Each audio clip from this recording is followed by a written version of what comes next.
अमावस्या के दिन प्रदोष काल में, प्रदोष के समय पर जो भी शनिवार के दिन पीपल के वृक्ष की लगाएगा, लक्ष्मी और नारायण उसके घर में छोड़ी वो पता नहीं, गाय को रोटी दी ना दी, स्वान को भोजन दिया ना दिया, कौवे को भोजन दिया ना दिया, चलेगा। पर जिस दिन अमावस्या के दिन, उस दिन प्रदोष काल में, प्रदोष के समय पर, प्रदोष काल में शाम के समय पर जाकर किसी भी नदी, तालाब, बावड़ी, कुआं, कहीं ना कहीं जो आपके पास में हो, वहां पर एक घी का दिया, बत्ती का मुंह दक्षिण की ओर कर कर अवश्य जला कर जाना। सारे पितृदोष समाप्त हो जाएगा, सारा पितृदोष समाप्त। अमावस्या के दिन किसी भी जलाशय के पास में, नदी, तालाब, बावड़ी, कुआं, जो आपके शहर में, आपके गांव में, आपके नगर में हो, वहां जाकर लगा दे। अगर नदी, तालाब, बावड़ी, कुआं नहीं है तो पीपल का वृक्ष हो या बेलपत्री का वृक्ष हो या बट का वृक्ष हो, उसके नीचे लगा दो प्रदोष काल में। पर अमावस्या के दिन लगाएं जरूर। क्यों? क्योंकि अमावस्या 16 दिन तक पितृ मृत्यु लोक में आने के बाद में भोजन ग्रहण करते हैं।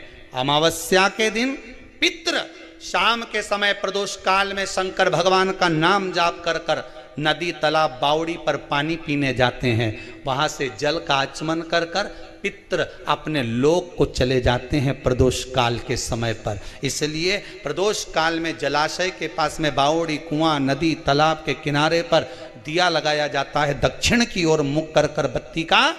तो पितृ आशीर्वाद देते हुए जाते हैं कि फलो फूलो, आगे बढ़ो, उन्नति करो, तरक्की करो। ये पितरों का आशीर्वाद रहता है, पितरों का वर रहता है। आप देंगे उसको मिलेगा, कुछ करा ना करा। फिर अमावस्या के दिन, जिस दिन लेकिन थोड़ा था, जब अपनी माता संध्या को लात मारी थी, शनि महाराज ने लात मारी तो पांव टूट गया। शनि महाराज की आंख में आंसू। देवर्षि नारद के पास है, नारद जी मेरा पांव टूट गया, मैंने अपनी मां को लात मारी। नारद जी बोले तू तो द्रोषी है, तूने अपनी माता को लात क्यों मारी? कुछ करिए। कोई देवता नहीं अपनाया। तब भगवान नारद जी ने कहा शंकर जी के शिवलिंग की स्थापना कर, उसकी पूजन कर।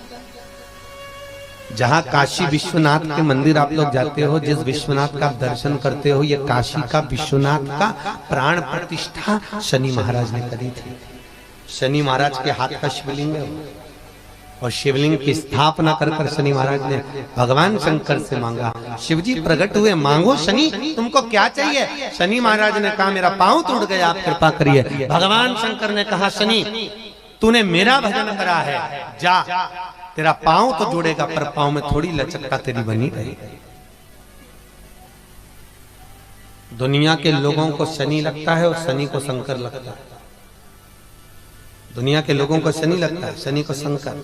इसलिए आज भी नियम है कि काशी विश्वनाथ का नाम लेकर एक काजल की डिब्बी को लीजिए। अगर किसी को शनि लग गया हो, कोई प्रॉपर्टी का काम कर रहे हो, कोई व्यापार करते हो और व्यापार नहीं चल रहा, बहुत अड़चने आ रही है, कोई ना कोई परेशानी पे परेशानी आ रही है, एक काजल की डिब्बी लो, काजल की डिब्बी लो, काशी विश्वनाथ का नाम लो और 21 बार उतारो, और उतार कर किसी पेड़ के नीचे तक खड्डा खोद कर उसको दबा दीजिए। आपका काम यूं सफलता की ओर बढ़ना चालू हो जाएगा। शनि की कुदृष्टि समाप्त, 7.5 ढैया समाप्त, परेशानी नहीं। ब्राह्मण ने कह दिया तुम्हारे यहाँ पितृदोष है, 1 रुपया कमाते हो, 1.25 रुपये खर्च होता है, तुम्हारे पास में पैसा टिकता नहीं, तुम्हारे यहाँ पितरों का दोष है, तो तुम एक चावल का दाना अगर आप कहे कि पीपल के वृक्ष के नीचे दिया लगाओ, पीपल के वृक्ष के नीचे आप जल चढ़ाओ, या महादेव के मंदिर में 1 लोटा जल चढ़ाओ, तो हम कहते हैं ना कि प्रदोष के दिन बेलपत्री का वृक्ष, पीपल का वृक्ष, आंवले का वृक्ष, बड़ का वृक्ष या शंकर का शिवालय, फिर से सुन लेना, पीपल का वृक्ष, बेलपत्र का वृक्ष, आंवले का वृक्ष, बट का वृक्ष या फिर शंकर का, जम के बोलो, शिवालय। शिवालय का मतलब शंकर का मंदिर या शिव। प्रदोष के दिन अगर आपको लग रहा है कि हमारे यहाँ पितृदोष है, बहुत तकलीफ चल रही है, बहुत कोई ने कहा पितृदोष है, कोई कह रहा है पितरों का तुम्हारे यहाँ ये तकलीफ है, पितरों की ये तकलीफ है, पितरों की वो तकलीफ है, पितरों की ये तकलीफ है, बार बार अगर कोई कह रहा है तो फिर आपको उसमें स्मरण करना पड़ेगा कि हम चावल के कितने दाने भगवान शंकर को समर्पित कर दें कि भोलेनाथ हमारे पितरों को तृप्त कर दें। हम तृप्त नहीं करेंगे, हमारी सामर्थ्यता नहीं है कि हम पितरों को तृप्त कर सकते। आप में से कोई है जो पितरों को तृप्त कर सकता है? संसार में कोई नहीं जन्मा जो अपने पितरों को, अपने पूर्वजों को तृप्त कर दे। गया जी का पिंडदान कर लो, तर्पण कर लो, तिलांजलि दे दो, घर में ब्राह्मण भोज करा दो, साधु भोज करा दो, संत भोज करा दो, तुम दुनिया भर का सारा 50 काम कर लो, उसके बाद भी तुम पत्रिका किसी को दिखाओगे तो वो भी कह देगा तुम्हारे यहाँ, फिर वापिस कहेगा कि पितृ दोष है।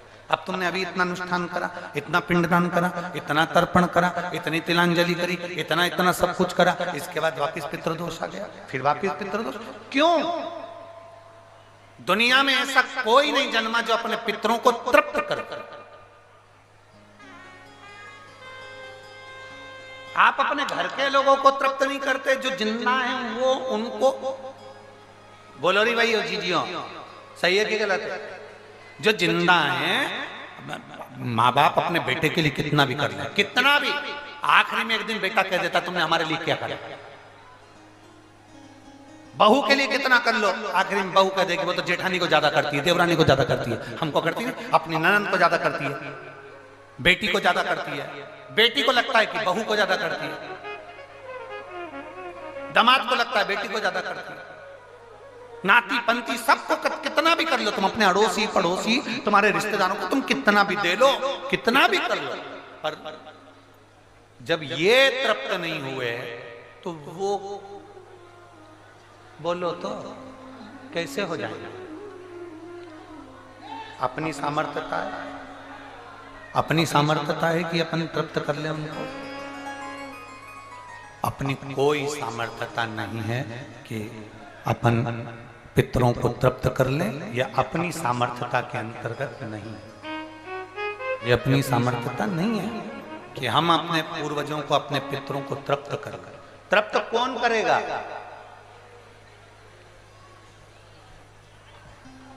जिनकी शरण में पितृ है। वास्तु के देवता भगवान शंकर, काल सर्प दोष के देवता भगवान शंकर, जितने दोष होते हैं पितृदोष के देवता भगवान शंकर, तो हम तृप्त नहीं कर सकते। अगर इनको तृप्त करेंगे तो देव अधिदेव महादेव करेंगे। आप 7 चावल के दाने, या तो पीपल, बेलपत्र, प्रेशर गला पकड़ रहा हल्का सा, पीपल, बेलपत्र, आंवला, बटवृक्ष या फिर शिवालय, प्रदोष के दिन 7 चावल के दाने आप इन जगह में से कहीं पर भी अगर आप समर्पित कर देते हैं तो उसके बाद आप जो जिंदगी जी रहे हैं, और 3 महीने फिर आप अंदाजा लगा कर देखना कि आपने जो 7 चावल के दाने इन स्थान पर अगर आपने समर्पित करे तो उसका फल पितरों को मिला कि नहीं मिला, और उसका फल हमें प्राप्त हुआ क्या। ये वो स्थान है जहां प्रदोष के दिन 7 अक्षत चावल का दाना भी हमारे पितरों को, पूर्वजों को तृप्त कर देता है। कौन कौन सा स्थान वापिस बोलेंगे सभी लोग? पहला पीपल, दूसरा बेलपत्र, तीसरा आंवला, चौथा बटवृक्ष और 5वां शिवालय, शंकर भगवान का स्थान। अब इसको समझना आपके ऊपर निर्भर है। समर्पित शिव कथा का आपने सुना, सुनने के बाद आपने धारण किया, धारण किया तो उसका फल तुम्हें मिला। धारण करोगे तो फल मिलेगा। एक पत्र जो कुशा होती है, जो डाब होता है, साल भर अपने घर के अंदर कहीं ना कहीं इस कुशा को, इस डाब को संभाल कर रखना चाहिए। उसका कारण क्या बताया है? तो यहां पार्वती जी से स्वयं आर्यमा स्वामी कहते हैं, सुनो पार्वती माता, पितृलोक में ये जो ढाब है, पितृलोक में जो ये कुशा है, पितृलोक में ये कुशा जो रखी हुई तुम देख रही हो, इस कुशा का महत्व ये होता है कि जिस घर में, जिस घर के अंदर कुशा रखी होती है, उस घर पर पितरों की कृपा दृष्टि सदा बनी होती है। वहां दुख, तकलीफ, कष्ट नहीं आता। पर कुशा रखने का स्थान, 3 जगह कुशा रखने का स्थान दिया। कितनी जगह दिया? जम के बोलिए। 3 जगह पर कुशा रखने का स्थान दिया है। आप अपने ध्यान में रखिएगा। देव पितर जो शिव महापुराण की कथा चल रही है, इससे आपको सीखना है और जनमानस तक आपको ये चीजें रखना है, जिससे हमारा सनातन धर्म में ये बात मालूम पड़े कि कुशा का महत्व क्या है, कुशा कहाँ रखी जाती है और कुशा के जल से तर्पण क्यों दिया जाता है। ये बहुत समझने वाली बात है। 3 जगह पर कुशा का महत्व बताया गया कि कुशा को 3 जगह पर रखा जाए। पहला, अपने घर के दरवाजे में जहां से अपन प्रवेश करते हैं, उस प्रवेश के द्वार के प्रवेश द्वार से कुछ दूरी पर कोई फोटो लगा हो, कोई चित्रपट लगा हो, कोई जगह हो ऐसी जहां तुम कुशा को अंदर प्रवेश करते समय कुछ दूरी पर उस कुशा को आप राइट भाग की ओर रख दो। घर में प्रवेश करते हैं, उस द्वार से कुछ दूरी पर डाब, कुशा रख सकते।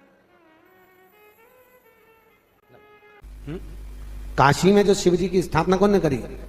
काशी में जो शंकर भगवान बैठे उनकी स्थापना करी थी शनि महाराज ने। किसने करी थी? शनि महाराज ने। क्योंकि भगवान शनि महाराज को उनकी माता के द्वारा श्रापित हो गए और शनि महाराज कांपने लगे।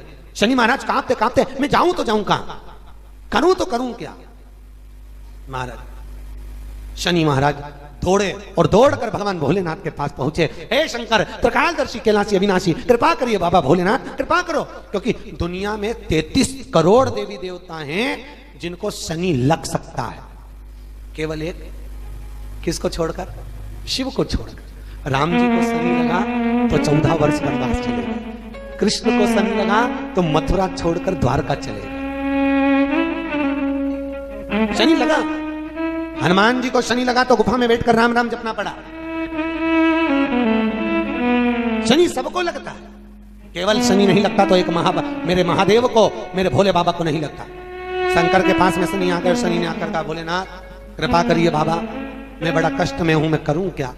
बाबा भोलेनाथ ने कहा, जा गंगा जी के तट पर काशी में जाकर एक शिवलिंग की स्थापना कर, उसकी आराधना कर और तेरा शरीर ठीक हो जाएगा, कष्ट नहीं भोगेगा। शनि महाराज ने काशी में जाकर शिव जी की स्थापना करी। आज भी नियम है, जिसको शनि लग जाता है, एक काजल की डिब्बी ले लो और काजल की डिब्बी को 21 बार उतार कर उसको एकांत में जाकर, जंगल आदि में एकांत में किसी पेड़ के नीचे इतना सा खड्डा खोद कर उसमें काजल की डिब्बी को डाल दो और मिट्टी से पूर दो, उस व्यक्ति का शनि समाप्त हो जाता है। काशी विश्वनाथ का नाम लेकर काजल की डिब्बी को 21 बार उतार कर अगर काशी विश्वनाथ का नाम लेकर शनि वाले व्यक्ति को अगर पेड़ के नीचे दबा दे, शनि समाप्त। शनि उसको परेशान नहीं कर सकता। काशी कितनी मूलता है। आप ब्राह्मण को भोजन नहीं करा पा रहे हैं, मान लो आप गौ माता को रोटी नहीं दे पा रहे हैं, स्वान को भोजन नहीं दे पा रहे, कौवे को भोजन नहीं दे पा रहे हो, और मान लो गया ब्रह्म कपाली या कहीं पिंडदान नहीं कर पा रहे हो, तिलांजलि तर्पण नहीं कर पा रहे हो, तो एक काम जरूर करना, जल के पात्र में 2 बूंद गंगा जल डालना और वो गंगा जल शंकर को रोज 16 दिन तक चढ़ाइए, पितृदोष समाप्त हो जाए।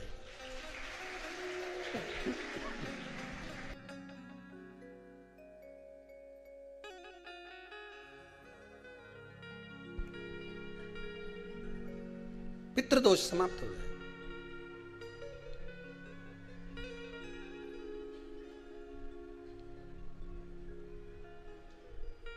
प्रतिदिन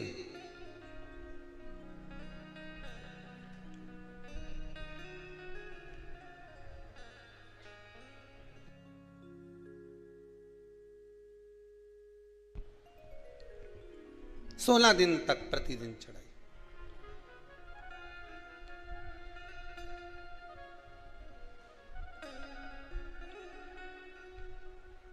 शिव महापुराण की कथा कहती है,